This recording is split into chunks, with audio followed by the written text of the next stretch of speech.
People keep mentioning things called drone swarms. I'm not loving that yet. Oh my God. Hey man, look, he can murder a lot of people, but really great for the earth. He is hanging from the chainsaw that is going as the ladder is split, and he's just hanging there like, oh, this is the problem. And then his helmet, his ridge it hit here, rode around this front ridge, and then kicked out right here. Man, it would just be so convenient if you just die. What is up, everyone? Hi. Hello. Look who we got today. We got Youth Pastor Ryan. Yeah. Hi, buddy. Hey, buddy. Yeah. And you already messed up. Say hi, Eli. Oh my gosh, I didn't know we started. Oh man. Oh, we're keeping all this in. Oh gosh. Yeah. Hi, Eli. Hey, we did it. I thought it was. Oh gosh, I shouldn't be allowed outside if I'm honest. Like I'm just. It's not good. It's not good. Wait till unsub. You're gonna see how chaotic, and a lot of people don't even realize we're recording. They're like, wait, holy shit, this is actually all. It's like, yeah, 100%. That's all stays in there. Like, oh, okay, what? What is going on? Yeah, well, that's okay. Yeah, I'm glad that we had this to preface that. Is just, hey, this is what's up. But yes, hello, audience. Hello, Eli. This is awesome. Thanks for having me. Dude, of course. Okay, so tell the audience about yourself really quickly. Just a nice quick spiel before we get into who is Ryan. Right? Who is? I'm just a weird little guy. I make videos on the internet. I'm a stand-up comedian. I also hunt scammers. I have my master's degree in Homeland Security, and that's one of the ways that I got into it. And yeah, so I fight fraud. I do that, and then there was something else, but I think that that's most of it at the moment. I'm married. I have a lovely wife. That's really wonderful, and I love cats, and we've got 2, and I think that's really wonderful. Hence the youth pastor. yeah, it's very much the youth pastor of it. Oh, I make the company videos. That's what everybody like tends to know me from now is the hey buddy, and it's all I do deep dives on companies and their horrible history. And I keep thinking, one day I'm going to run out of companies, and nope, it's the gift that keeps on giving. It's just horrific. So yeah, that's what I do. It is, dude, watching some of those already. You guys are going to love Ryan, his level of history and how you tell. It's nice. It's fast paced. It's that Nick, it's like the Fat Electrician. It's just fun learning it, even from the company side.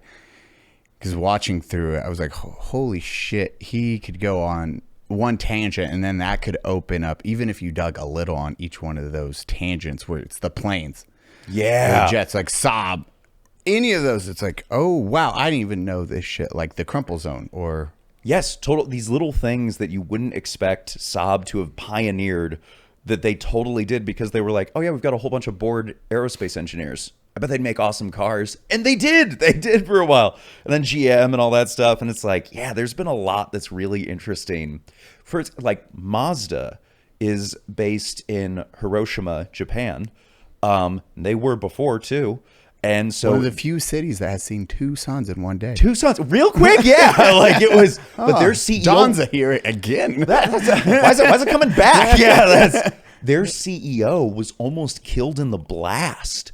And like their car was sent flying. And it's like, it's weird things in history. I love that. And that's something that I'd love to do more of is like these weird moments in history, like the butterfly effect that you just were not prepared to see like a crossover. Like Mazda, their base was used as essentially the home base for the Hiroshima government to be able to rebuild everything because they were just outside the city enough. And so it's really fascinating where it's like, yeah, they helped rebuild the entire thing. In one of the videos that I did, I made fun of the fact that like, that they and Ford were both working for the Axis, but Mazda actually helped rebuild their city, and Ford, well, we've all seen Detroit. Like that. And so it's just crazy stuff. Like, yeah, you see that there's what was it? Blue Cross Blue Shield at one point employed in the same office building in New York both the dating game killer, he was a serial killer, and the Times Square Slayer. And like they were both working like in the same building at the same time. It's weird stuff.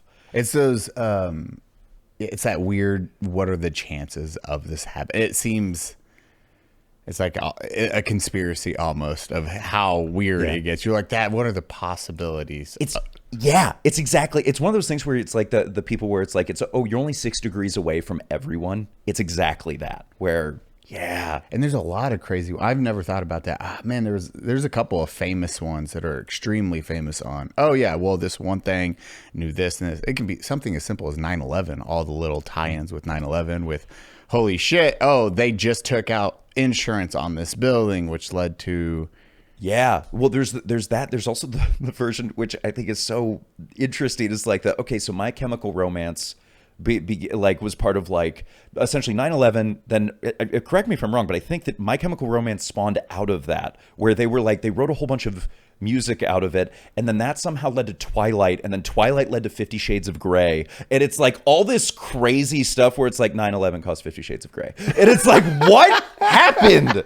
What happened here? You're like, how the fuck did we get here? Yeah.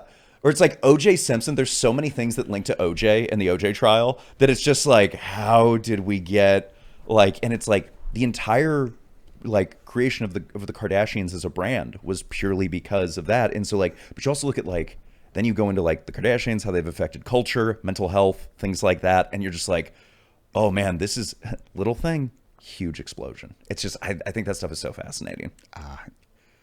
I mean, it's the truth. You get this one situation, this one instance, this one person, and how they can affect during their lifetime. It might not be a big impact, but then it just grows into this thing. And you're like, that you never expected. I mean, there's so many good examples of it. Ho Chi Minh didn't see the end of the Vietnam War, but Vietnam obviously is, you know, he was the main like architect for all that and went to like different things with the UN. I think he met with Eleanor Roosevelt, like all these things going up to it. And you just see some of these things that are just, even if you don't live to see it. I love the Doctor Who scene of Van Gogh. He was never famous in his lifetime, and nothing hits harder than the historian and him hearing that. Like that's such a beautiful scene. It's so gorgeous. It's just like, God, you just wish some of those people could have heard how we see them now, especially the positive. Yeah. Nikola Tesla. Can't just so a lot of beyond those his time. Yeah, like a lot of those people are just nothing. They died alone or poor, poverty, and now it's like reflected. It's like that dude was fucking dope.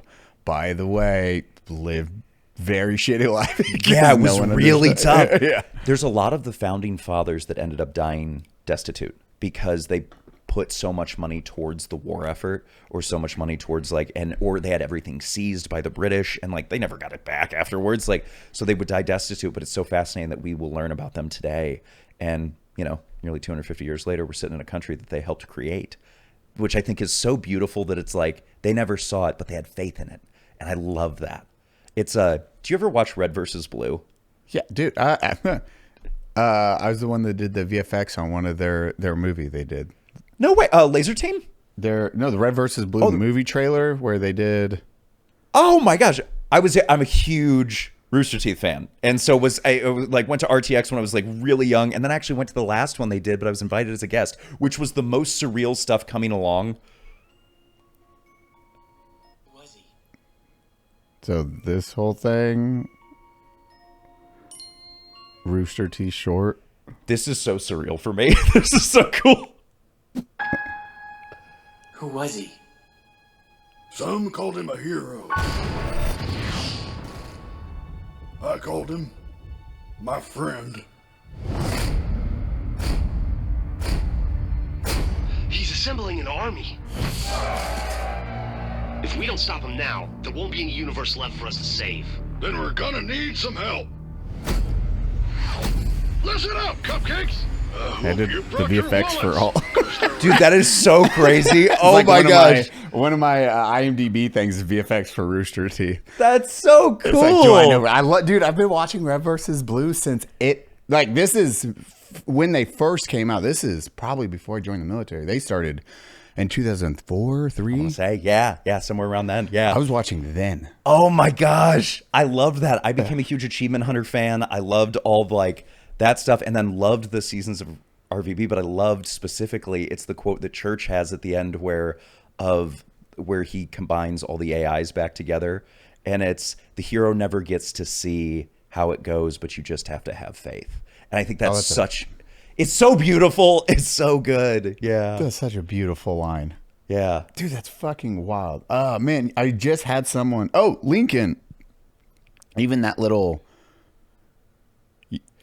like so Abraham Lincoln, Wilkes Booth. Very familiar. Yeah. Yeah. So it was John Wilkes Booth, famous actors. So the Booths were the famous actors at that time. How crazy is that? Like, that's like if Brad Pitt shot like the president right now. Yes. You know what I mean? Like, that's the craziest thing. Yeah. And then one of the Booths is the one that saved Lincoln's son and pulled him off the train. Yes. And then they had an interaction and all that stuff. And you're like, literally 3 degrees where they all interacted in some way or another. And as you said, that is the level of fame the Booths were, is this Brad Pitt. And that's what happened. You're like, it would be so insane. There's the thing is there's so much of a history that because we don't have the context for it, or we can't even fathom it, that we don't understand how crazy it must have been. Like there's so many moments like that across the board that are just like, wow, wait, who was that to them? They were like, who would have that been in the social sphere of it all? It's just, it's so crazy. Dude, going back to the Mazda thing, you said it sent the car or wheel flying? Sent the car flying, he had a driver. So it was 70th or 80th birthday. And so in Japan, it is customary to get a birthday haircut. So he goes in to the town center of Hiroshima and gets his haircut, and then he's leaving, going back outside. Him and his driver, the car gets sent and flown, and apparently they both survived. They were injured, but they survived. And he was easily 5 minutes away. If his haircut had been a little longer, if there had been somebody else in line, gone, no question. Because that building was wiped off the map. Yeah. So it's just crazy, these little... Well, I mean, it's World War I. It's the wrong turn, and Gavrilo Princip is sitting there just having a snack, and he's like, wait, I know that guy. Like, yeah, I know that assassination, just the domino effect from that one assassination. And that wasn't even a big assassination at the time. It's on the 14th page of the New York Times at that time. Like, it was way further back. No one ever expected that to spiral. That's the interesting stuff, is where you're like, I don't know, so many people, especially everything that goes on in the world right now, everybody's always looking for we've all lived. Exactly. Yeah. It's one of those things where you look back and you're just like, it's funny. We're all looking at these huge events and we're thinking, it's this, it's this, it's this, because everybody loves to play predictor. But it might be the little thing. It might be something very tiny. And that's usually what it is. It's the small ass thing you would never think. Yeah. And that's going to be and you're going to ignore it. No one's going to know about it until a decade later, 20 years later. Hey, remember that one little thing they did? Yeah. That was the nudge. That was that. Yeah. It reminds me of also we talk about, man, I said this really early in 2020. I had a buddy who was like, man, 2020 is a tough year. And I made the mistake of saying this, and I've regretted the quote since, is what if it's not 2020? What if it's the 2020s? And I had a buddy who's like, hey, tell Ryan I say hey. By the way, tell him I say I hate him for that. Because it's been existential crisis. Yeah. And thus far, I'm not wrong yet. I'd like to point that out. We just started. You're like, it can't get worse than that. Where are we? AI's just starting, guys. Yeah, we're just kicking it off. Yeah. People keep mentioning things called drone swarms. I'm not loving that yet. The other thing is funnier to me, did you play Black Ops 2? Oh, I did. Yeah, massive. Yes. Yeah. Dude, too much of it was too on the nose. That was... a lot of the Black Ops Metal Gear right now, everyone's like, Kojima's oddly specific on AI in the early 2000s of what problems what might happen from AI. And that's 2003, I think he wrote that shit. And it's all now. And yeah. The drone swarm stuff. Guess which company invested super heavily in Helsing AI, which is drone storms? Would you guess Spotify? Their CEO, I want to say he put $100 million into it. And I think that's so funny to me to imagine, not only am I going to get killed by a drone swarm, but they're going to be playing Flight of the Valkyries because they own the rights to it. That's going to be the craziest. Yeah. Oh my God. Yeah. That's the song that causes PTSD for generations. Yeah. Well, can you imagine getting killed by Kesha coming in? That's the saddest version of just... it's weird, man. We live in weird times. Drones, we've talked about on the podcast. It is the one thing I'm so glad I didn't have to experience ever in war was drone warfare. Because that shit is IED is still terrifying because we knew chances of us getting shot are we're going to get in firefights. Actually, getting shot pretty rare, but IEDs were just that unknown. You're just like, wow, I could be, wrong spot, wrong day. Yeah. I've watched the weird flips where it's like, oh shit, they moved day of. Like, oh, they were parked on ID, and then they moved out, and then the ID exploded. Everyone was good. Then they got back, and then a mortar landed, and it took out the team. Exact same team that just missed an IED earlier. They get taken out by a random mortar falling into base where they're just eating chow. It's like, I've had one buddy, he was supposed to be on guard for somebody else, so he went up, and then he got shot in the head, but the helmet saved him, so it rode the rim and kicked down. He's like, holy shit. Oh my God. And then the other guy, though, that he was replacing, then he died that day because there was some like swap on it. Dude, there was just like these random little occurrences. It's like, oh, I was in the wrong spot, wrong time, or it wasn't their time. It was their, like, at that moment, no, but later in the day, okay, now it's that time. I've seen that like multiple times. Like, that's such an interesting thing where, we were talking about it on a large scale, but you do think about how much it happens on small scale that affects, even though it's smaller scale compared to the world, that guy's life forever changed because of that moment, and because he gets to continue. Also, just having a bullet ride the rim of your helmet is the scariest thing that you could ever say to me. It's just like, hey, so you're gonna get shot here, and it's gonna just go around. It's gonna do a cute little halo, and you're gonna make it. Okay, I'm gonna hear that sound of it making that for the rest of my life. Like, that's Cadoga he just dropped, boom, he was up on the roof. And I'm like, oh shit. Like, Kadoka just got shot in the head, and he just sits up. He's like, what the fuck? And we're like, what the fuck? And then his helmet, his ridge it hit here, rode around this front ridge, and then kicked out right here. And A-okay. wow. Yeah. Brandon, hold up that travel size deodorant.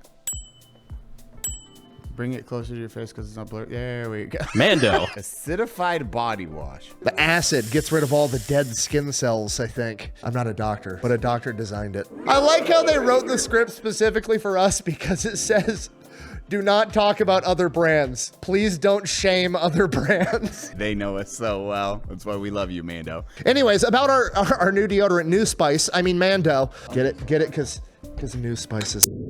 Grundle? The word grundle is in here. How is it used? Proven to control odor better than a shower with soap alone. 12 hours after a shower, the average man's grundle odor level was 5 out of 10. With Mando, the average grundle odor level is 0 out of 10. Did we just learn the metric for stink? I think it's grundle. Grundle is a slang term primarily used in the US to refer to the perineum, which is the area of skin between the anus and the genitals. AKA the gooch, AKA the taint. It's literally, if you type in Grundle, it says Grundle versus Taint. One of my favorite boxing matches. They measured a dude's taint odor. All I can picture is Grimace from McDonald's. Grundle man? Taint goblin. Instead of handing out burgers, he stabs children. Run, it's Grundle. Run, it's Grundle. Mando covers everything: shampoo, face wash, body wash, and deodorant. It stops odor, aka Grundle, before it starts. This isn't your average deodorant or antiperspirant. You can try Mando's starter pack. It's perfect. It comes with absolutely everything. As a special offer, you'll get 20% off site-wide with our exclusive code, Say Hi. Over at shopmando.com. That's also, thank God it ended that way, because now we can look back at it and laugh about that. But that's so terrible. The fact that he sat back, I'm like, what? We're like, what the fuck? And we're like, oh man, you got shot. Holy shit, that's crazy. And we're all laughing at it. And you reflect and you're like, oh yeah, I forgot. Those close experiences, a lot of people would have shit themselves even being part of it. And we just took it for granted the entire time. Getting back, you're like, oh. Yeah. Oh, people worry about that stuff. Got it. I would have cleaned my trousers out just hearing that story. Like, that's the disconnection. I mean,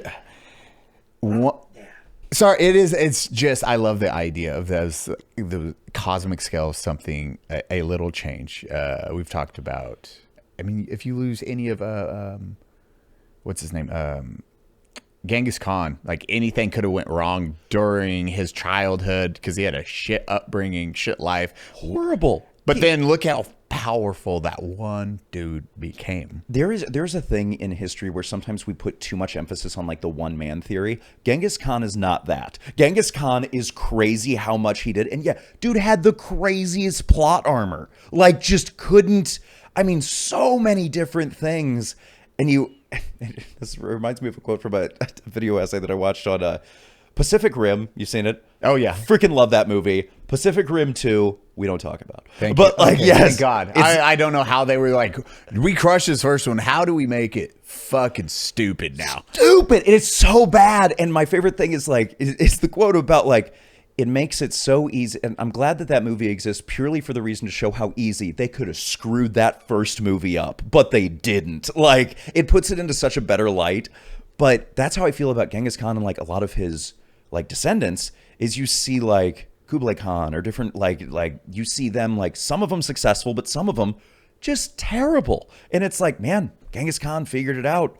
And it's now he's what 10% of the Chinese population can trace their roots back to him. And like for the time, I mean, you see worldwide population drop. You see, he affected greenhouse gases. Yes, he did. Like, and you can see that on a scale to this day of, hey, man, look, he can murder a lot of people, but really great for the Earth. Great for Earth. Yeah. Earth is very happy at that time. Earth was like, thank you, Genghis. Yeah, like that. Because he did, I mean, he was, I forget who it was. I want to say Connor, one of our buddies. He was talking. He's like, you praised him. I was like, no, I said he was he was a leader and a great leader that controlled what the fuck. He created a lot of dope shit. Also did some terrible, horrible things. Yeah. But we have the Pony Express because of that, man. We have all these like explosives.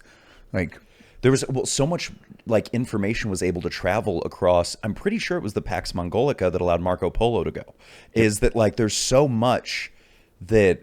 Yeah, obviously he did some horrific things, and we shouldn't deify him, but we should also learn about him. We should know this guy, and we should know how he affected history for the good and the bad, because that's the most important thing is to learn from it. And man, I mean, there's a reason why, you know, horse archers are the greatest thing if you're looking for revolution or to take over places, because, yeah, he learned about mobility, and that's how we have scout battalions to this day. It's so fascinating. He fucked shit up with them horse archers. When he'd go in, when they pushed into the Russia. In winter. They were the only people that was successfully invaded Russia in winter. Yeah. And then killed people and then never went back. And then the Russians like, what?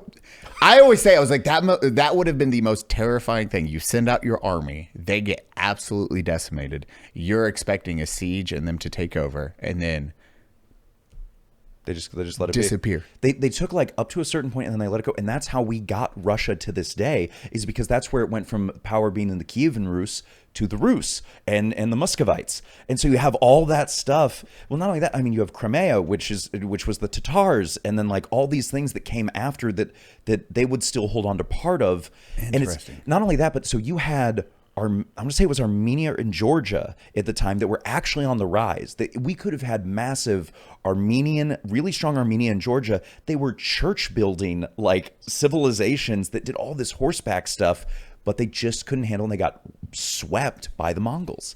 So there's massive changes that you do. I love that alt history theory of if Abraham Lincoln had accepted the king, I want to say of Siam's offer of elephants. Or are we talking war elephants? Like, are we talking the civil wars fought with war elephants? Because that's before smokeless powder. So the rifles might not have been able to penetrate the hide of elephants, because now we use smokeless powder and it's 3 times more effective. But can you imagine war elephants in the Civil War? It's crazy. Dude, those dope ass photos and the paintings that would have stemmed from that with riding cavalier. Lancers going through. Those elephants on the just musket shooting from an elephant. Yes. Dope as shit. It'd be so cool. And there was actually a time, I want to say it's like the early 1600s, that it was called pike and shot. It's a very small period of time, but where people were still using pikes, they were still using horses and knight armor, but they had blunderbusses. So the knights would go around with like essentially ye olden shotguns and pistols, and they were firing these matchlocks and flintlocks, trying to it's just, what a crazy time to just, where technology, it ebbs and it flows, and that was a huge time of because I mean, especially with warfare. Oh, yeah, it's a constant battle between defensive and offensive, and that's why you see World War I being so defensive, but now modern day offensive is so there's almost nothing that's going to stop. Nothing's going to stop an anti-material rifle. You know what I mean? Nothing. That's going where it wants to go really quick. Exactly. So now you battle between all those things where it's like in medieval times, defensive teams would always win. And now we're back in an offensive version, and there have been offensive and defensive. For instance, Siege, Constantinople, well, they had the bigger guns, which actually their cannons were made in Europe and then sold to the Turks to hit Constantinople, which what a weird... It's just weird how there's no loyalty between thieves and everything. So no, countries at war. It's just how long are they friends for? Yes, it always is. Yeah. We're good now. Just give it a little bit. Yeah, give it 9 minutes. Yeah, we talk about like feudal Japan's one of my favorite eras, just because again it is. Here's some farmers. Here is not Hideyoshi. Before Hideyoshi was is it Ononaga or Nobunaga? Nobunaga. Thank you. Nobunaga. Like his rise to power of it's.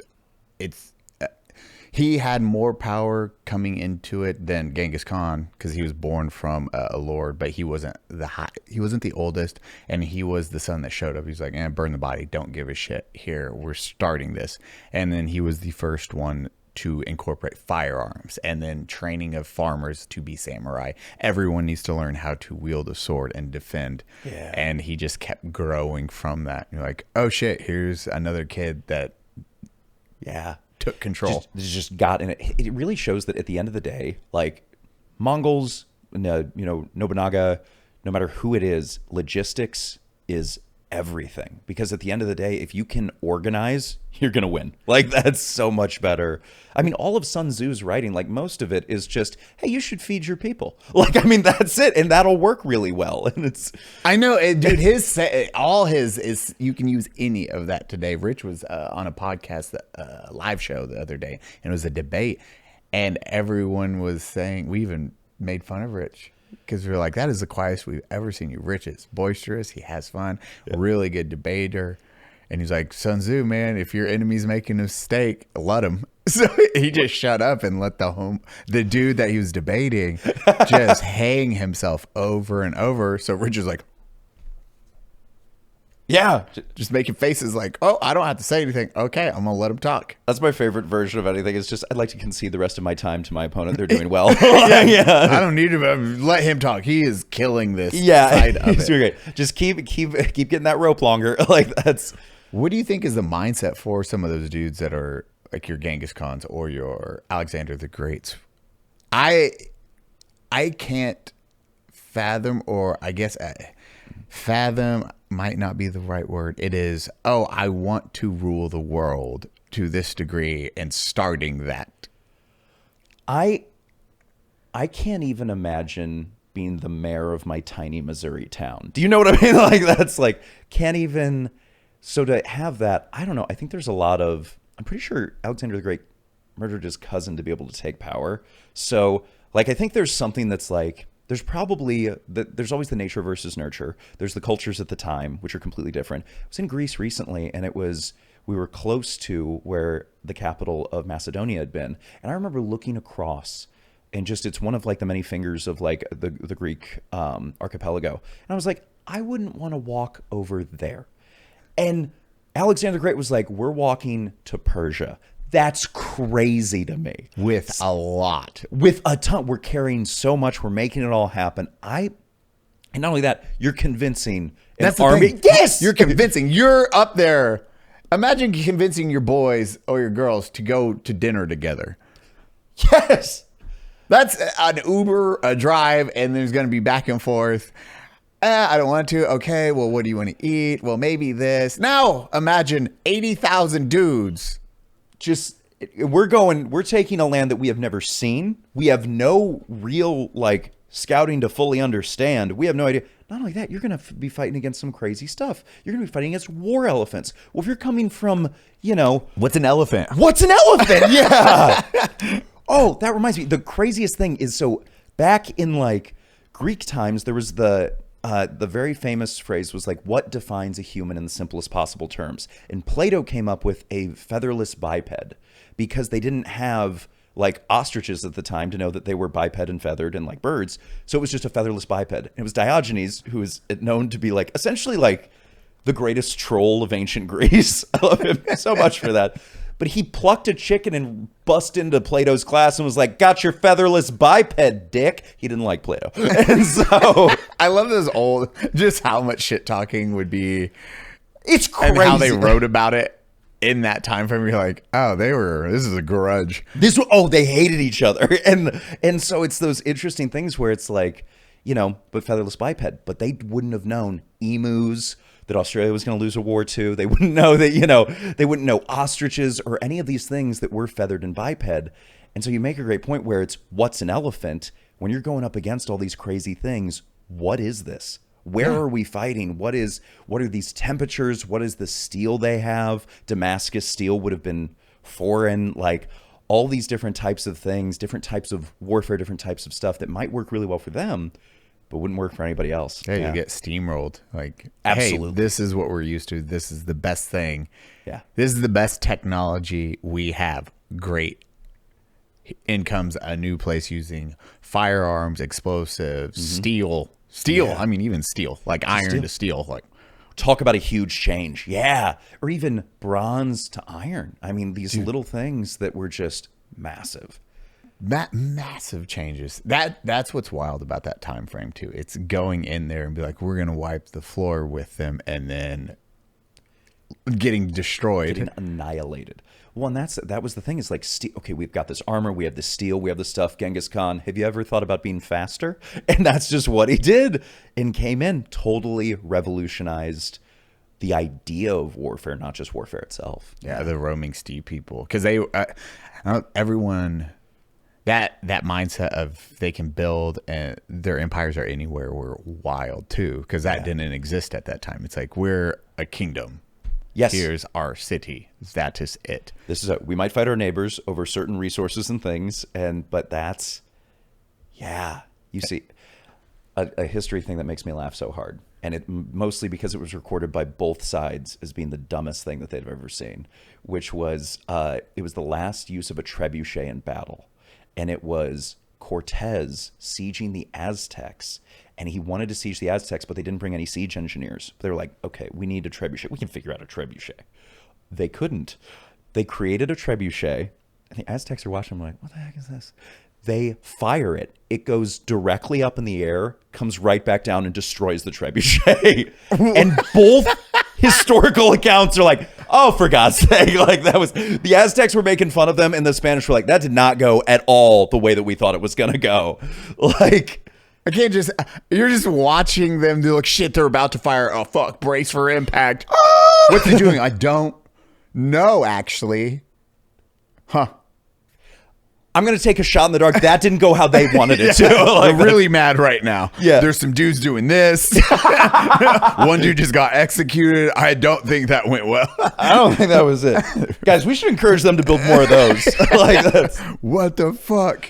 What the fuck? But also crossing the ocean, any of that shit is just wild to me. And it's, as you said, you didn't want to walk that far. These people are like, hey, let's go to the unknown. We have no fucking clue what is going to happen. What the fuck is this? Oh, that's a tornado. What's a tornado? Like, that shit would have been the most mind-blowing, because that is, what did I do today to make whatever God made everything spin and threw it around at 150 miles an hour. Like, that typhoons. I think the crazy stuff crossing the Atlantic, very impressive. What I was doing some research on recently that blew my mind is essentially the Pacific Islanders and their ability to go across the Pacific, which is, if I'm correct, I want to say it's twice as large, if not more, and bounce from little island to little island, and using the stars and the wind and the reflection off the clouds to know if land was somewhere near them. And they travel thousands of miles. There's some evidence that they may have interacted with Peru and like Chile, which is crazy to think, like the Inca. And what an insane thing to go from essentially either Japan or like, the islands off of Australia and go all the way over there. How do you even in canoes? Yeah. They're in canoes. They're not even in these galleon type ships where you've got some space, you can store some things. They're in canoes. It's baffling. It blows my mind. It's built different. It completely different. Well, and that's the thing is like today, could any human being like that or that I know do even half of that? I can't. Like I would never. I would die 45 feet off of shore. It would so be fast. It's so dumb. So bored. Yeah. Do you guys have I can't read. Ugh. Yeah. Guys, where do I plug this in? Does anybody have that? Like that's yeah. I count birds. Yeah. I'm bored. Yeah. That's all I got to do for now or refine. Man, it's little things like that where it's wild to see how far mankind, and it's motivating as shit because you're like, wow, I have no excuse. Yeah. Also, we can survive. We're pretty durable little creatures, and how much we worry this day and age about little things. Like I always tell my wife, I'm like, babe, he's fine. He can get dirty. It's quite all right. It's gonna be okay. Yeah. Well, I don't know what if I'm like, babe, this thing, these baths and everything we do, that's very recent and all. Yes. Mankind walking on two legs. Pretty recent shit. No, that's the thing. I love geologic time, like how deep you can go back and where it's like, at the end of the day, I had someone complain about me recently because I made a video that was like, yeah, it happened pretty recently. And they were like, it happened in 2023. And I was like, hey man, I'm just going to let you know something. Like I do history. Like humanity's pretty new. You know what I mean? Like I love deep time. I love the K2 extinction event, or KT extinction event. Like I love going back deep. Yeah, if you put it's at 365 days. If you start the start of the universe to now, and an honest time calendar, we are 1 second. Yes, in that time, which is 365 days. Nothing. We're nothing. And so it's like anything honestly after Vietnam for me is like, that's recent. You know what I mean? Like it's super recent. It does, because there's so much that, I mean, if there's still people living from it, like that tends to be a lot of like recentness for me. So I've been watching, this guy, he goes on, you would probably love his stuff. I forget his name. He finds random places using Google imagery, and then he just goes over the map and looks for weird shit out in the middle of nowhere, and then he walks there. So these natural landmarks, or man-made sometimes, but he's like, oh, what is this? This is in the middle of nowhere. This is like some locations it took him multiple tries just to get to that location because he has it mapped out. And then how does he even walk there? He has to camp to make it to this one spot. But he'll find these little caves or these interesting rocks. Like one was Utah or Arizona, but it was this specific square rock in the middle of nowhere. And come to find out when he got there, again, this is in the middle of the desert. It is one part that would have been underwater as crustaceans, just nothing but crustaceans on this landmass now that is out in the desert. And it is nothing but a giant bone. And it is huge. Like you can walk on and walk around. He's like, that's crazy. How did this even happen? Yeah, exactly. Yeah. It's like those rocks out in like China that are just like vertical.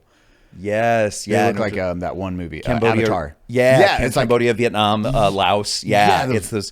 That's time, baby. That is nothing but a lot of fucking time to make that shit. Oh gosh, it's so crazy. It's just there's so much that is just it.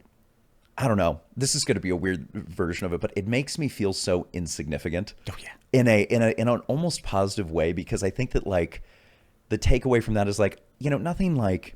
I'm not doing anything crazy, but I think it helps me focus on the littler things where it's like, you know what? Did you make somebody smile today? Were you nice to somebody at a gas station? Like, did you I don't know. I hope that even though it doesn't feel like a lot, it feels, I always think my dad, there's this girl who works at Cane's and she's always really nice to my dad. And he's just like, it's really nice that she's nice to me. And it's like, you changed an entire human's day, which affects their life. And that's so much, even though like, yeah, those things, it took forever for us to film and figure, or like for it to like be cut through the mountains. And now we take pictures of it and it might improve someone's day, but nothing will do it in the way that like a social interaction will. And I don't know, it's just kind of nice that it's like, you don't have to change the world. Just Because you know what? That took thousands, if not millions of years of water cutting through things. You're not going to do that. Nobody's got that type of power sprayer. I wish we did. That'd be so awesome. Be dope as shit. Yeah, it'd be so cool. I feel like, and correct me if I'm wrong, do you feel this like at just my baseline as a dude, I'm always about like 3 things that make me so annoyed that I'm just going to quit everything and start a power spraying business. And I know I'll be happy. Like that's where joy lives. Like that's, I don't know. That's always. I mean, they have a power washing simulator game and it did very well because it was. Yeah. We're talking about it's human psychology. If you find something where you're like, oh, man, if I did this, this would be great. You just turn it into a game like a sim. People fucking flock to it. It just, yeah. Power wash simulator's a thing, and you just choose your. Yeah, yeah. Like, oh, here we go. Look how clean that is. Oh, it's just beautiful. There's something about there's something deep in the like primal brain that I'm like, I make pretty. It make clean. Yeah, it's doing those little small things. I like that where it's like, hey, make somebody's day because that one instant could have had changed their life completely. Could have positive note, and then they could be the next one that does something great. Yeah, throughout history. Yeah. And it's also be nice. It's a crazy concept. If you put a smile on and say, hey, you look nice today, it goes a long ways. It does. It goes surprisingly far, especially for people that are like, they're struggling and you don't know it. Like there's so much. And I've made a video about it, but I haven't posted it. But I hate the phrase that being kind is free because everybody says it like, be kind, it's free. And I get the sentiment behind it. But the reality is like, there's so many people that are just dicks to you in regular life that you're like, but I choose to be kind to them because I don't know what they're going through. You know what I mean? And it's one of those things where it's not free. It takes a lot of effort. It takes a lot of time. It takes a lot of patience, but it is still worth it. And I think that's what we almost denigrate being kind now, where it's like, do it, it's easy.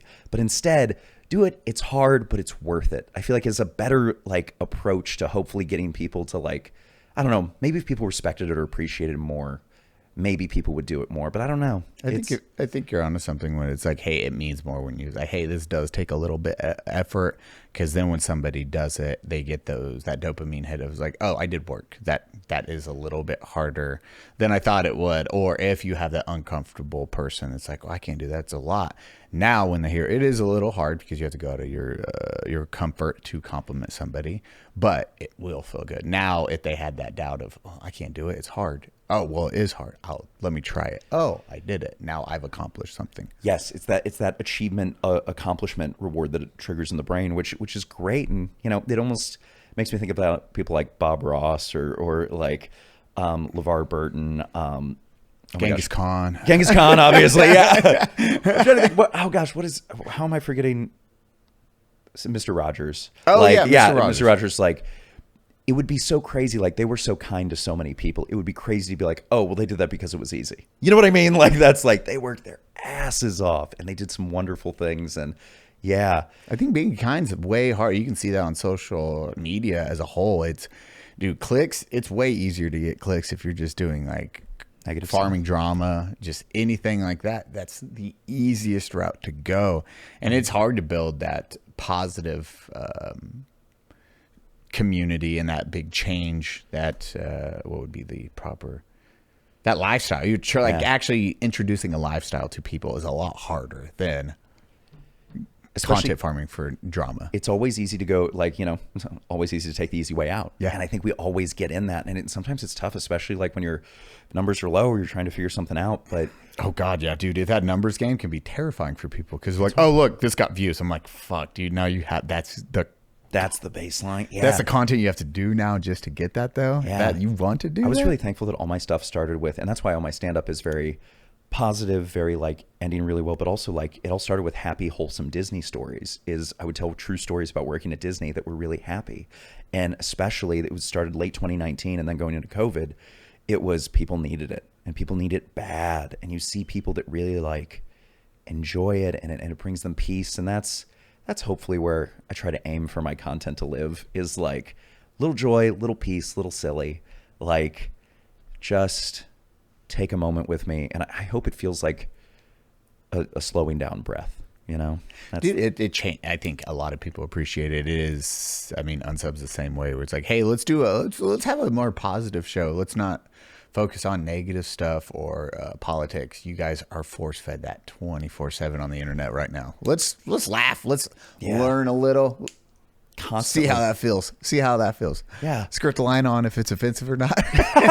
just on the edge right there. Yeah, but dude, I get that where it's like, and I think people love to learn. People love to just have that breather where it's not, and you're totally right. The whole you're force fed politics. What's crazy to me, and I try to avoid it a little more now, because my wife is like, this affects your mood, and people think that I don't do politics because I don't either understand it or I don't like. I'm not educated on it, but unfortunately, no, I am. First degree was international relations. Second degree is homeland security. God, you know the ins and outs of it, and then the negative side effects of it. And it's so negative. And for a while, like I like to stay up to date with things, but man, she was like, man, it is just killing you because there's nothing you can do about it. There's nothing that like you're just hurting you. You've got a whole bunch of people that are yelling all these things all the time. And what drives me crazy about it, and I should try to figure out how to turn it off on my phone, but like Apple News will randomly pop up or things like that. Or if you scroll past your home page, it'll immediately give you like 4 news stories. And of course, they're immediately just like, hey, have you been angry today? Yeah. I got you. Like that's... Look at this. Yeah. What the fuck? And it's so much where there's so little that we can do about it. We're not making change in the world. And that's sometimes the frustrating thing for me on the cyber side where it's like, yeah, but I scam scammers, or like I mess with people that, for instance, I see a lot of bot farms right now that are doing, it's crazy. Did you see the new Superman movie by chance? Yes. Okay. And they did it cartoonishly, which is all the monkeys there sitting there typing.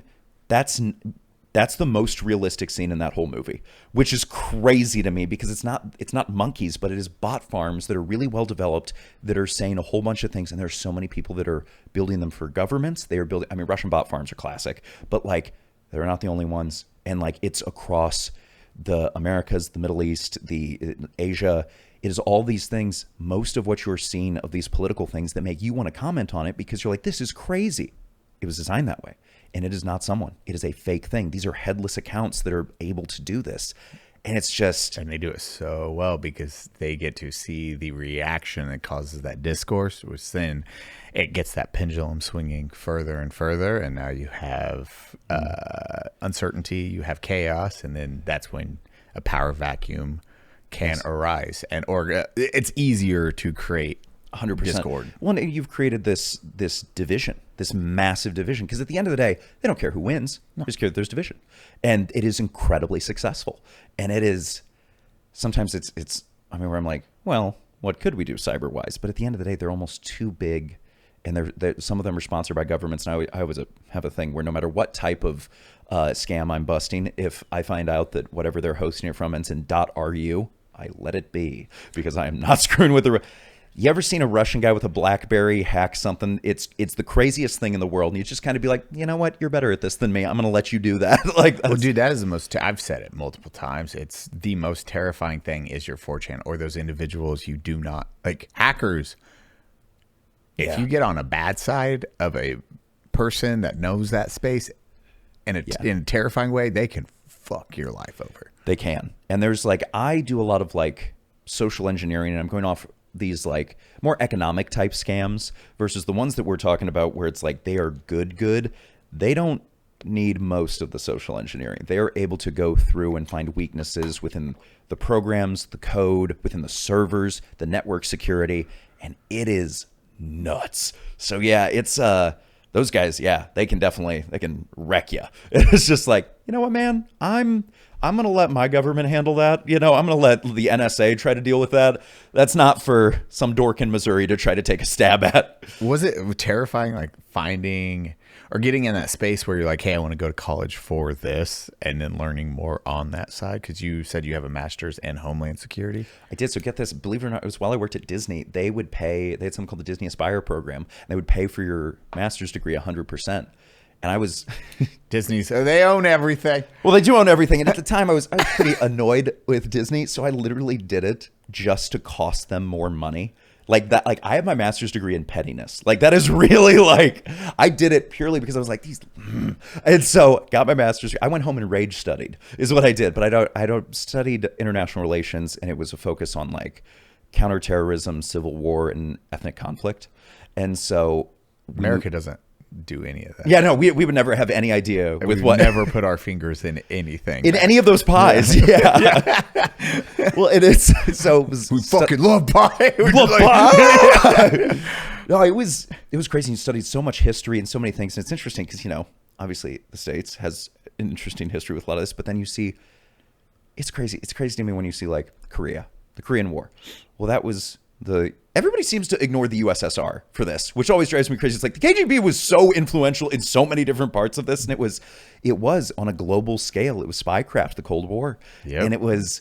But yeah, so studied a whole bunch of that stuff, and then studied that, and yeah, Disney paid for it, and thank God. But it was, you studied some of it. You learned a lot of like dark stuff. You also learned that like, man, this is really what I took away from it, and this probably, I don't know if this is going to be popular or not, but like you hear so many conspiracy theories and you see so many out there. And at the end of the day, I always got back to, from everything I saw, man, do you really think that people are that competent that they could have pulled off that conspiracy theory? And it was just like, dude, everything was just a cluster. Such a mistake. It's huge, large organizations trying to make things happen. And it's like what we said with like Gavrilo Princip. It was a very small group with the Black Hand, or I want to say it was the Black Hand, that executed that, and it was on an accident.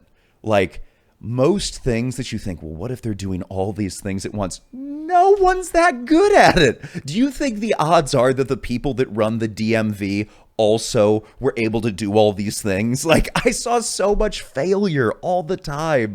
People don't understand. They think even the U.S. Army is considered the most organized military in the world, and it's a lethal fighting force. Yes, we are the most organized military in the world. And that's terrifying when you've been in the organization and you're like, how the fuck is this? Well, and that's the funny thing is that like I have so many buddies that are ex-military, and you served, and it's just like all that makes me laugh is the E4 mafia. You know what I mean? That's what like comes to mind, where it's like, how do we avoid doing things and like pawn this off to other people? I love it. I think that's so funny, and that's the thing where it's like there's so much that is just. One of the things I studied was studied cults, and I studied like disaster relief and problems like that. And for instance, FEMA, 2005 Katrina, one of the biggest clusters of all time. Just awful. And it's one of those things where it's like, well, were they doing it intentionally? And then you read through the reports and you're like, no, we're just dealing with some real grade A stupidity, like some real prime beef, like just. And that's what's terrifying is those are the people at the top with dealing with idiots. The idiots are at the top, and you're like, how did you get this position? First off, yes, holy shit, it's just impressive. Well, you can't get fired. Can't get fired. People know how to play the game, so they get up, and that's why.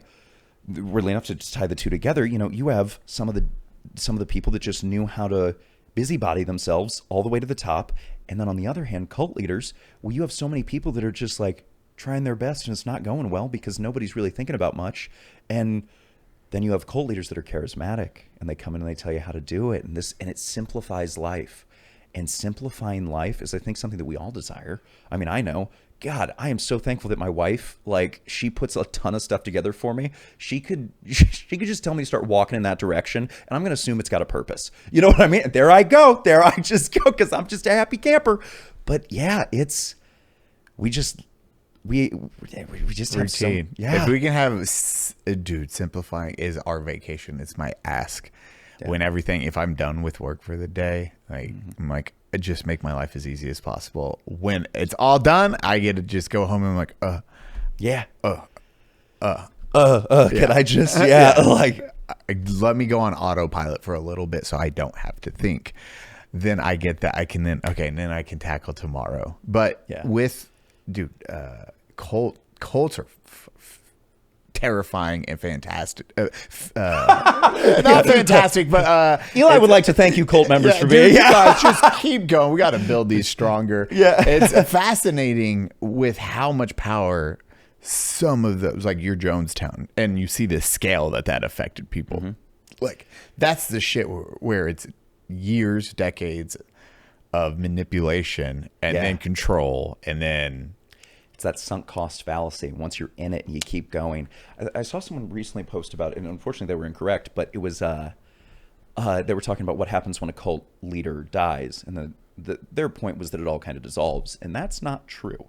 And what's terrifying about that is, so it was driving through Texas a couple years ago, and I went to Waco, and I was like, I stopped in because like I studied so much of it, and I understand the siege and Ruby Ridge and everything that landed after that. And I've been to now Oklahoma City, where Timothy McVeigh claimed that it was because of Waco and all this fascinating stuff. But what was interesting is I went back there and I started talking to him, and I'm definitely a guy that like just is like happy to have a conversation with anybody. And there was they were letting people on the property, and so I was driving around, I was just kind of looking at everything. And this guy pulls up to me in a car. He's like, "Hey, what you doing?" I was like, "Oh, I'm just kind of looking. I was just interested in what you guys believe and what you do." And he started telling me, and he started talking to me about this. And he led us into the church, and he like took us through everything that they believe and everything that's there. And oh no, they still believe it. Like, it's not different. David Koresh, like one of the first things he defended was, and this is pretty screwed up, but like he defended that like, yeah, well, David Koresh, like he did those things, but like in the Bible, like they got married at 12. I was like, oh, we're talking about, yeah. I don't know if this is going out on YouTube, so I'm going to keep it real. But he's talking about something interesting that is really dark. And I was like, they still believe it. They still defend it. And what's interesting, if you see cults for a while, they may get smaller, but they do last for a lot longer than you expect. And sometimes they revitalize or they split off. I want to say it was Heaven's Gate that was a split off of other ones. Like there's always these things that are able to split off and move from each other. And it's, ideas and extremism is so powerful. It's crazy when you hear the people that fall victim to it too, because you have like, I was a doctor, I was a lawyer, and you're like, well, what the fuck? That's Waco. I want to say that it was the first black Harvard-trained lawyer that was there. And dude's crazy smart. His kid was sick. What would you do if no doctors can help you and you need something to believe in to make your kid healthy again? You'd go anywhere. Yeah. And so it's one of those things that it's just like I want to say it's like in deontological, maybe it's just ontological, but like you're giving people ontological's the study of God, and that tends to be some of it, but there's also I'm forgetting the larger word for it, but it's the purpose-built version of you have given life purpose and understanding and meaning. And that's the most important thing that anybody can give. And so cult leaders are willing to offer that to anyone. And that's really fascinating that they're able to, and they find it, they shrink down their audience, they make them in with like with the sunk cost fallacy, and then they're in, you're done, because you didn't want to waste 5 years of your life doing that. Sunk cost fallacy, I mean, that is everyone, you could say, I want it, 90% of relationships are that for that reason. You have invested a year, you've invested 2 years, 10 years into a marriage, and it's failed beyond belief, and it's very toxic. Does not matter. Nope. Sunk cost fallacy is why I'm staying. Well, maybe it's going to get better. It's not. Maybe there's going to be changes. It's not. It doesn't happen. Yeah. You will not get out of that because of that. Well, then how am I going to live by myself? You find excuses of why to stay. And same for them. Oh, well, I might not like this person in this cult, but I do like these individuals. It's not that bad. Oh, they did help me. What am I going to do outside of this? They've taken all my money, so where am I going to go? But they will take care of me. So it's very insular. And that's the same way that you mentioned it with relationships. Everything is very insular that way. And it reminds me of Daniel Sloss, his quote about like, sometimes you're in a relationship and you're just waiting and you're just kind of like, man, it would just be so convenient if you just die. Like you don't hate the person, but you just kind of want them to just not be around anymore. Yeah. And they like didn't exist because you don't want to break up with them because that's too much work and that's too much effort and there's too much chaos. But what if they died? Yeah. And it's crazy because we talk about that. I'm very big on that with relationships, marriages. Do not stay in one just because. I'm very big on just because, well, that should be your best friend. That should be somebody you want to be around 80%, 90% of the time. You might have your like 10, 20 where you have your disagreements that you talk. It's not yelling matches. There's actually like you come together and you discuss how to get past your issues, not we fight, we sweep it under a rug, and then it comes back later. God, yeah, that's the worst. Yeah. I And mean, that's a majority, unfortunately. They're like, well, I've just been, we have a kid, or we've been together this long. You're like, so? Yeah. No, I'm really thankful about that about my wife, is she is always like we are going to figure it out, and we are going to get the information. We are going to we're gonna walk through. We're not gonna bury it. We're just gonna figure it. And she's a very sweet German lady, and so she is. So she loves spreadsheets and cars, and so she is like, we loves the efficiency. And I was like, yeah, we're gonna figure this out. Yeah, Whatever you need, babe. yeah, whatever you need, baby. We're gonna figure this out. And she is, yeah. That's the first time in a relationship I've ever experienced that. And so that's one of the things that I knew that was like, It's eye-opening because you don't, in your past relationships, and anyone out there that's went through one or is going through a breakup or in a miserable relationship, you will reflect on that when you meet your person that actually knows the healthy approaches, and you'll be like, God, I was so, why? Dear God, why did it take so long for me to get out of that? Holy shit. I have the dumbest example ever for this that is just, I still think is cartoonish. I need to write it into one of my sets. But there was a girl I was dating who I was like, this is psychological warfare. Like, this is like dealing with a terrorist.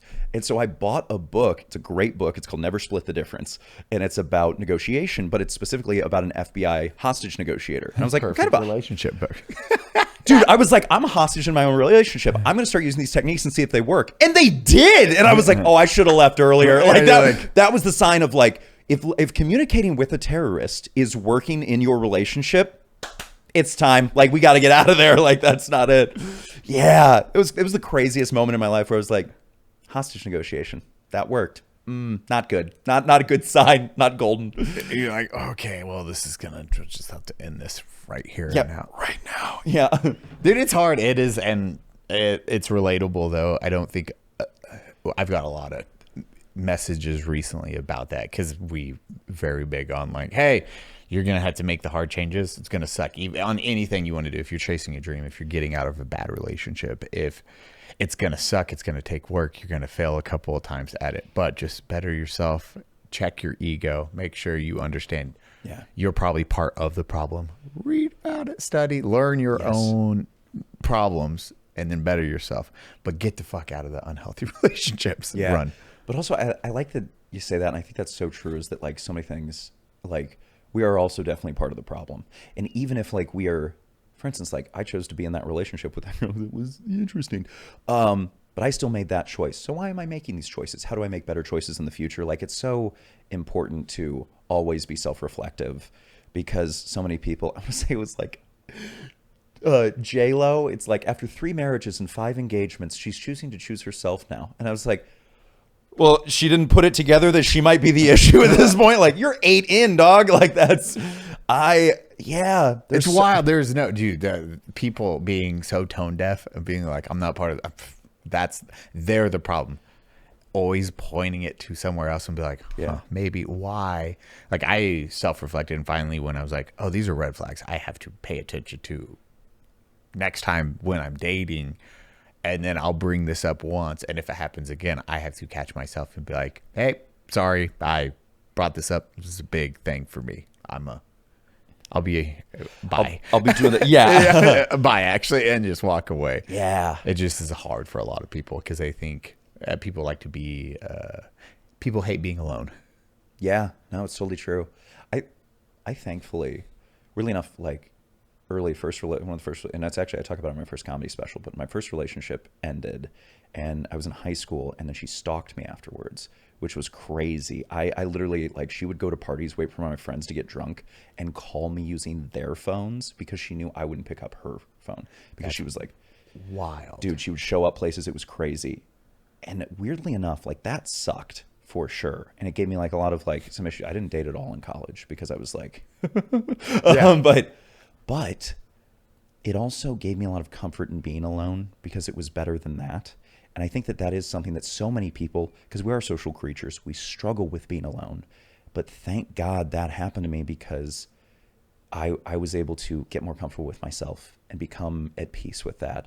And that was really helpful in a way. You know, it's always those weird things that like, well, this was super negative, but we got a little something there. Dude, I love being alone is one of my favorite things now, probably to an unhealthy degree. I'm like, I get to be at home by myself and not, I just got to figure out a way to get rid of my phone and life is perfect. Dude, I'm so glad that you and me probably, I'd say we'd get along, but we'd probably prefer to get along away from each other. You know, like that. Text, hey, what you doing? Hey man, you by yourself? Yeah, you by yourself? Perfect. Like cool. Watch this movie. Text me later about it. Yeah.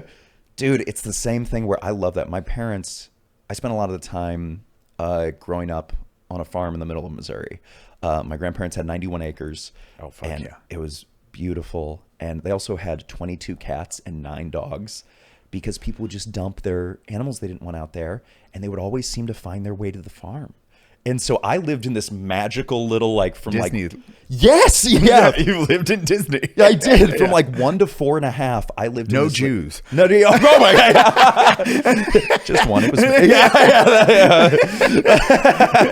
It was so good. Yeah, no, oh Walt, poor guy. Yeah, but he but it was crazy. It really was magical, and the dogs would follow me around, so they'd always know where I was as I walked out there, and it was like, it was so majestic, and it was that type of thing that like, yeah, you just, I don't know, it was just kind of an incredible, I was going somewhere with it, but I've lost it, but it was really beautiful that way. Have you learned being alone like that? That is, getting a break from the bad and then going into that. I'm like, you know what, life, this single alone life's pretty dope actually. Yeah. Oh, this is where my parents actually recently rebought the land and so it's incredible. And going back out there and being alone in a place specifically where my grandfather was, and he will forever be like the greatest human being I ever knew, like just the coolest guy, and like so sweet, patient, humble. Like dude used to just sit there and have me on his shoulders, and as I'd watch Blue's Clues, I'm betting it wasn't his TV show of choice. You know, like we used to build like wooden toys together, and I mean, this man, he built the entire house out there ground up. Oh shit, so he's an OG. I'm doing everything. And when I say everything, I mean he felled the trees on the land, he sawed them, he got the rock for the base out of the creek that was there, like ran all the electrical, ran all the like plumbing, did everything. And he is just, it was so cool. It was so magical. Yeah. God, he's one of those OGs. Yeah, right? Like what you picture is like in old times, like dad, you know, like it was just like, I can fix dad is out in the like building a farm, like with what? Me.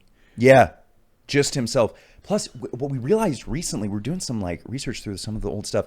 At the time in St. Louis, you had to go to like the General Hardware store, which was in town in St. Louis, and this is out a ways. This is like 2.5 hours out. If he needed just nails, there wasn't Home Depot, there wasn't Lowe's. He'd have to drive all the way in to get it and bring it all the way out. So it mattered how much he was putting time into these things and figuring out like what needed to be. And at the same time of him doing all this stuff, and it sounds great, it sounds really like really intelligent. This man never used a level in his whole damn life. And like, so there's some things that yes, all the time. There's things where he's just like, okay, and you'll find things now. And my mom, she has all of his skills, and so does my uncle. And they'll be rebuilding and redoing certain things. So like, oh, Dad, you couldn't have bought a level? Like, how hard was this? Like that. This existed. This did. It existed. It's 100%. Yeah. What the fuck? Why did you do that? He did. He was cartoonishly like accident prone. At one point, he had an old wooden ladder. He's climbing up to saw part of a tree down. To get up to the part he needed to be able to stand in where he taped the chainsaw so that it would be constantly going. And then he hooked it onto himself, and he's climbing up. And my mom watched it, and she goes, it was literally like something out of Looney Tunes. The wood ladder split, and it split down the middle. And so he's now and he had thrown the chainsaw over a limb, so he is hanging from the chainsaw that is going as the ladder is split, and he's just hanging there like, oh, this is a problem, this is an issue. And he thankfully was able to untie himself and drop, and the chainsaw dropped thankfully far enough away from him. But the dude was crazy, and I loved every moment of it. Yeah. Whew, man, that could have went bad. Yeah. Time to get back up there. you can't. You always got to get. If you get bucked off a horse, You're getting hop back. up. Yeah, you're like, oh, you learned 0 lessons from. Yeah. Oh, you just keep going. Yeah. It did feel like he learned 0 lessons. He also used to like, my dad, he was super sweet. My dad, super cool guy, does not have any of the building skills that my mom does. Yep. And so, or anybody on that side of the family, but he was, his parents got divorced really early, like in the 60s when that was way rarer. Yeah. And so he had never seen his parents were always cordial with each other. They're very sweet, but he'd never seen kind of that that family, that nuclear family together, because they got divorced when he was 2. Yeah, so he just never saw it ever. And my grandfather pretty much just took him under his wing. And so my dad loved my grandfather on my mom's side like a father. And at certain points, he'd be down for anything. So at one point, they're going to play softball, and they're down a guy, and they're like, Bill, do you want to play? That's my grandfather's name. Do you want to play? And he goes, okay. He came after work. He is in khakis and a button-up shirt with pens in his, literally pocket protector pens. And he's sitting there playing catcher with a cigarette in his mouth and a beer next to him. That's the type of guy that just existed for them. He would always be there for you, and he was going to do it in the most his way possible. Oh, it's fucking awesome. Oh, loved it. Yeah. What about you? Did you have anybody in your life that was kind of like that? Dude, my dad, my dad was I look back, I'm like, oh, it's a normal childhood. I grew up poor. My dad was this biker that also no tattoos, but was part of a biker gang that got out of the gang by the time I was born. And we lived in Midland and then Crawfordsville, and he just did construction my whole life. That's all I known was that. And the stories my uncles would tell me of oh, dad when he was younger, or 20s, 30s, man, he was a badass, or people wouldn't mess with him. And then the biker gang stories, I'm like, I can't envision that. I know I'd get spanked if I got if I fucked up. Yeah. But and then my dad would be like, oh, play baseball or sports, which I was not. I like fighting, and that's about it. Sports are not my thing. So I'd always disappoint him with that. But I'd be working ever since I was 12 years old. I'd be on the job site. Even before that, I was on the job site, but actually getting paid by 12 years old, I was hanging sheetrock, insulation, painting. Wow, when you say hanging sheetrock too, I was 12 years old. You're probably a gopher, Yeah, let's go for this. But if you're hanging, you're doing it. Yeah, I was drilling it up, and that would be my summers. Is that? Yeah. But I would always spend it with him, and going out and shooting guns, and then Grandpa Campbell would take us mushroom hunting, or we'd go squirrel hunting when we were little. Yeah. But those are few far in between of my childhood. Is those memories, or 4th of July's. I can always remember. Oh, we'd go to my grandparents' house and light fireworks, eat watermelon, chicken. We'd go to my uncle's house he lives in a lake in the middle of Missouri, and it's just this and he'd always have a boat that was inevitably broken down. Yep. And so we'd always just sit on the things and you'd watch the fireworks, and it's just, man, the 4th of Julys were great. Dude, I think every family, that's the one where you would.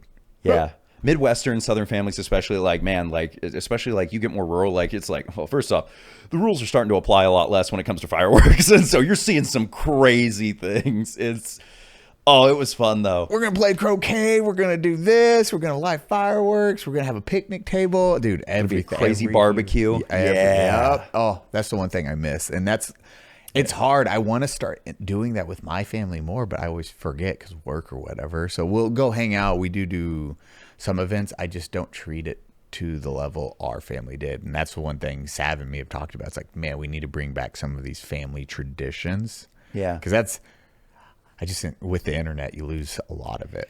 You lose a lot of attention. I was going to ask you that. Do you think that maybe we're, as a society and just kind of as a world, losing that type of attachment to holidays and attachment to and I'm curious if it's happening worldwide. I know that screen time worldwide is still increasing everywhere. And so it wouldn't shock me if it's not just a US thing, but I definitely feel that way where it's man, I wish we could really get into it more. I wish that we could, but we're so addicted to the dopamine hit and the next and doing things that it's hard to take those moments. Well, I mean, look at when you go to 4th of July with your family, you have only the parade's going to be on the TV, so we'll go watch that together. But none of our shows are on, or there's nothing we have to do.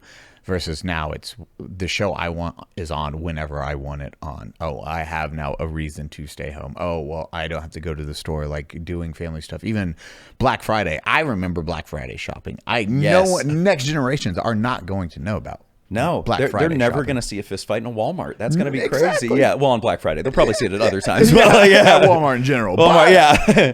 Some things never change, but yeah. But that's just gone. I truly think that stuff you'll just see cycled out. Malls, those giant malls, malls in general are dying. Yes. We just had the one that was big when I was a kid by in Missouri that just got leveled because it's going to be like apartment buildings and things like that, and it's crazy. Yeah. It's wild. It's gone, and now they're just open lots or abandoned, or there's one store open here, and now a lot of brick and mortars are closing because The internet. Yeah, it was like, Yeah. So you get family events too. Oh, I can just FaceTime them if I need to see them. I interact with them all the time. Versus back in the day, that's the only time you got to see and interact because you had a landline. That was about it. Yeah. It was also, you were taking advantage of moments that were rare. And now having everything at your fingertips, it's great, but it's, you ever play a video game and at the end you have all the best weapons, you own all the money, and you don't know it's your Skyrim. You know what I mean? Like, you got the great, and you get bored because you have everything. Expedition 33, beating the last Super Boss. You can beat the game, but that game hooked me. I haven't been hooked to a game. Brandon and everyone that's played it also, they got hooked. They're like, holy shit. And then you beat the last Super Boss in that. And right after you do that, because it takes a fuck ton to get there. To get that skill level, you're like, oh man, I did it. And then immediately, I don't have to play this ever again, and turn it off.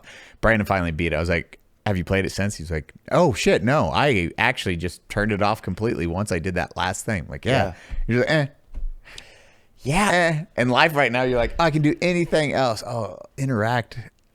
I have to go out, and then why are we going to the mall? On. Yeah. I have to get dressed. We try to go out and eat. I will say the guys do a really good job of like eating together. And we're older. I mean, you from 20 to 30, you'll hang out less and less.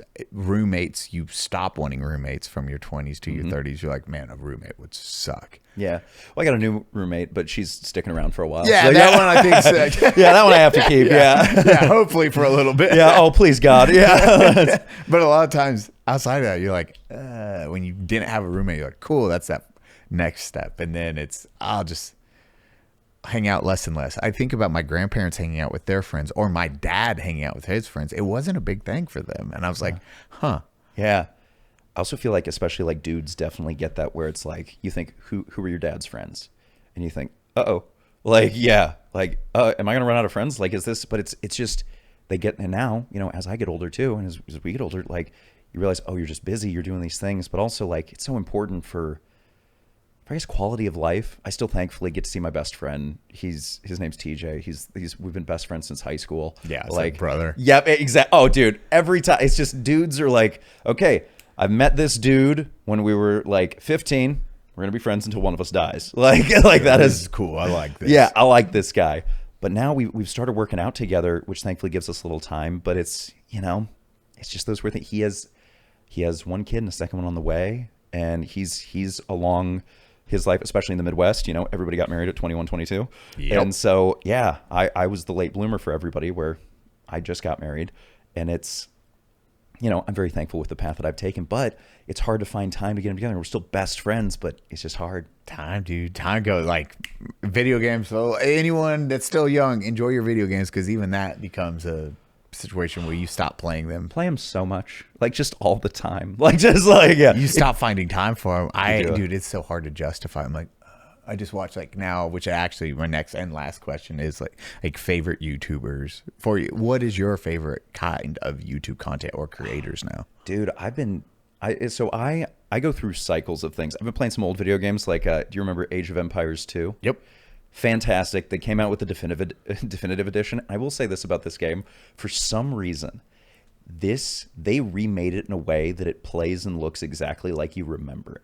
Oh, no Which is crazy because it's like, now if I look back at the original graphics, it's like, this is horrible. But it plays like when you were a kid, you remember it being. And I was like, I don't know how they did it, but it was so cool. This looks like the best thing in the world. Graphics will never get better than this. Ever. But so I like T90 Official because he does a lot of like AOE things, and that's like a good thing to just like kind of keep in the background. I've been listening to a lot of recently because it just came back on my stuff is Mitten Squad. I don't know if you know him, but he did challenge runs for Fallout and Skyrim, but he passed away about 2 years ago, and just devastating. He was 27 too, like young guy. Mitten Squad. I've never heard. He was just super nasally voice, really dry sense of humor. You might get a kick out of him. He was, but it's, Dude, we've talked about it multiple times. It's always weird. You'll say like this guy, and I will have no idea, and he'll probably be amazing. And then I can like Manly Reviews is one. He was just on the podcast too. Watch his stuff. He is like Liam Manly, and it is amazing content. But I guarantee you've never heard of that. Never heard of, because there's so much now. We're oversaturated with media. Yeah.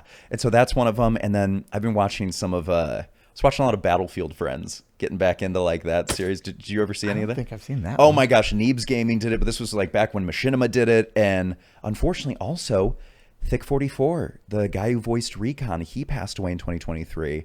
And it's just like, so honestly, like, it's been bumming me out recently because like a lot of my favorite YouTubers like have passed. And other than that, I'm really good friends. I'm actually seeing him tonight. Narrator. I love Narrator. Dude, okay, thank God. I am like, man, this guy reminds me of Narrator. Oh, you really? And Grant. Dude, I love Grant so much. We have so much fun together. Yeah. Dude, he just texted me the other day. That's fucking hilarious. Grant and he's Grant's such good people. Such good people. He is such a good dude. I love him so much. Yeah. Him. Yeah. Other than that, I'm trying to think of like, but that's most of it. I wish I watch more. I think I play a lot of video games. Like I don't watch a ton of TV. I do have a lot of like things in the background. I love Ryan George. I don't know if you know him. What is it? Pitch Meeting. If you've ever seen Pitch Meeting. Pitch Meeting. That dude is it's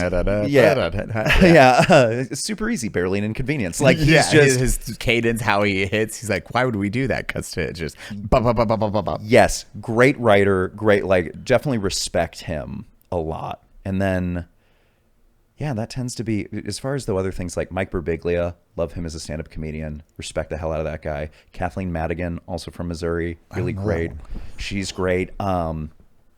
Yeah, I think Bo Burnham is just, it's funny, whenever I watch like something of Bo Burnham, it's because I'm so used to doing comedy, and I'd consider like comedy, the way that we kind of do it is like I consider what I do low art.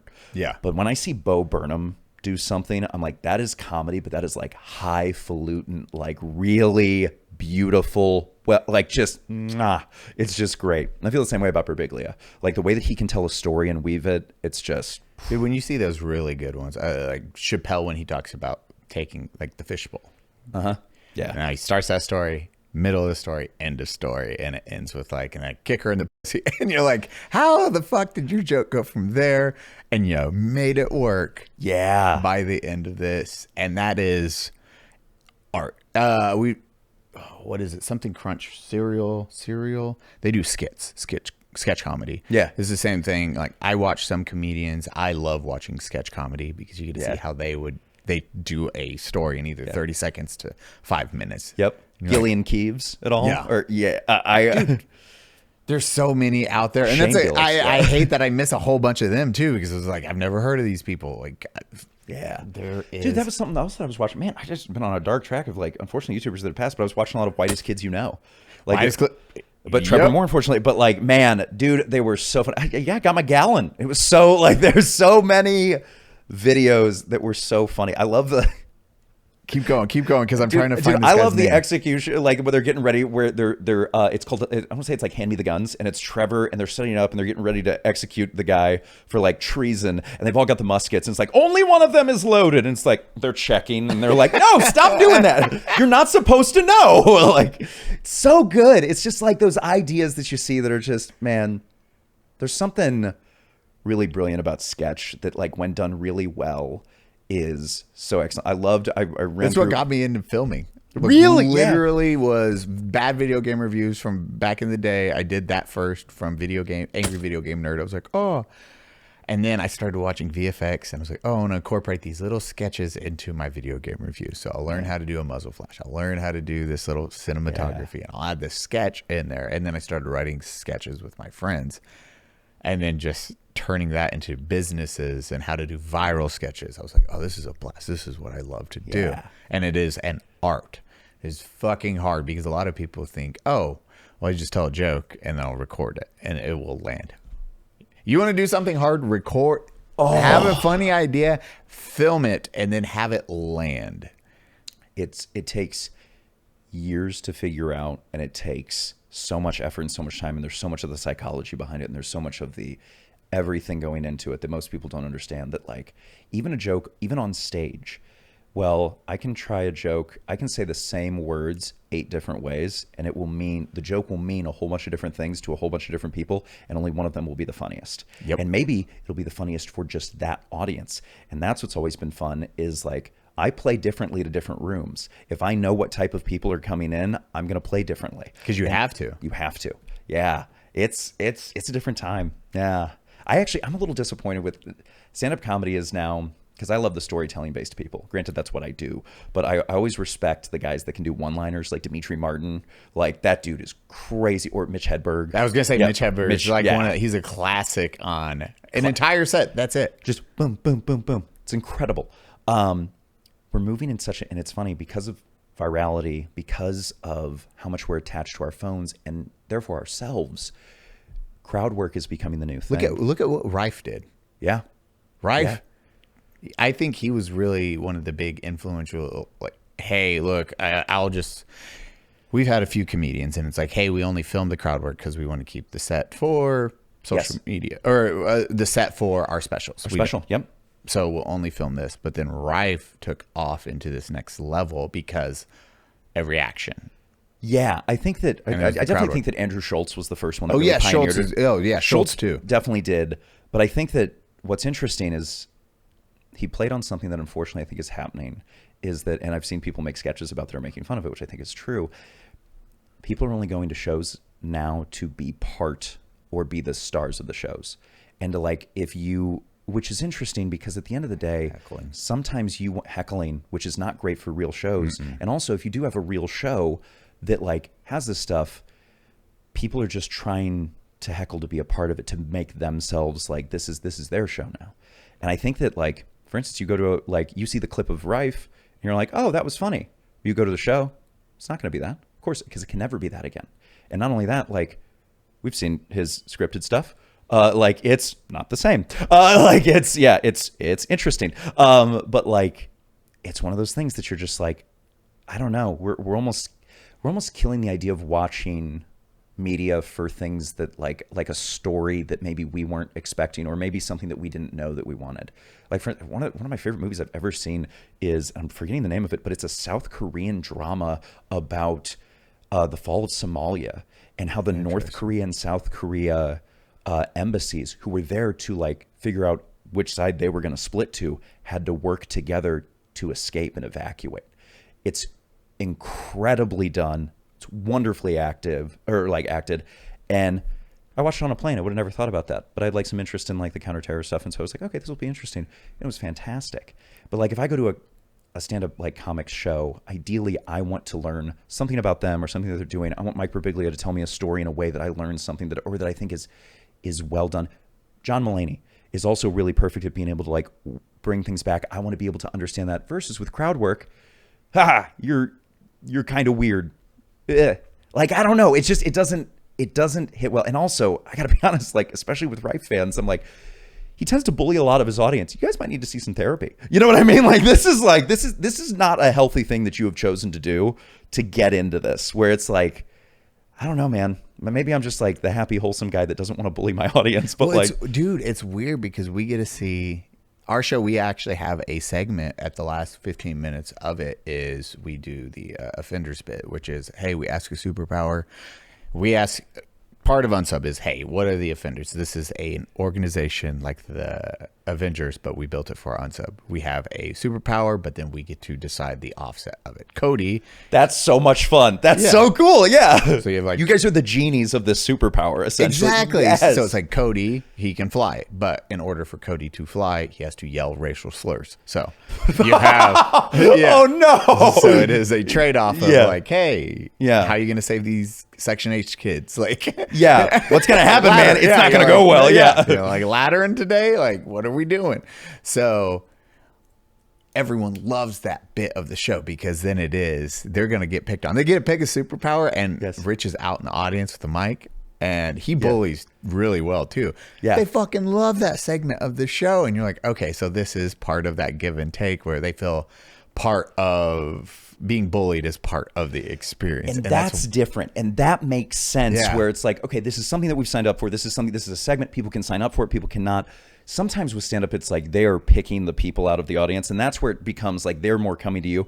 I take it you take volunteers for that type of stuff. Yes, you have to raise your hand. And that makes sense. And I think there is a difference there. And that's also so funny. I love the idea of just like, I love superpowers that are just not quite what you thought. Exactly. Like I love that. I think that's so funny. You're like, yeah, this is going to be dope. How do they, there we go. Oh, there it is. Yeah.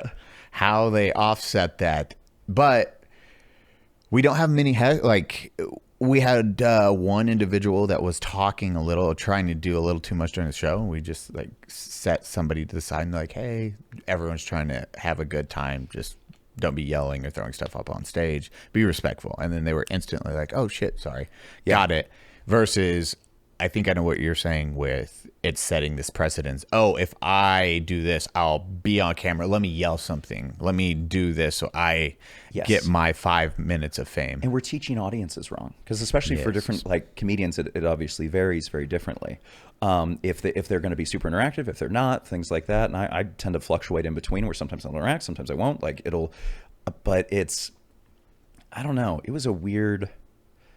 Yeah, it's a weird time in the comedy industry right now, and especially with at the end of the day, selling tickets is hard just because God, I'd rather watch anything at home.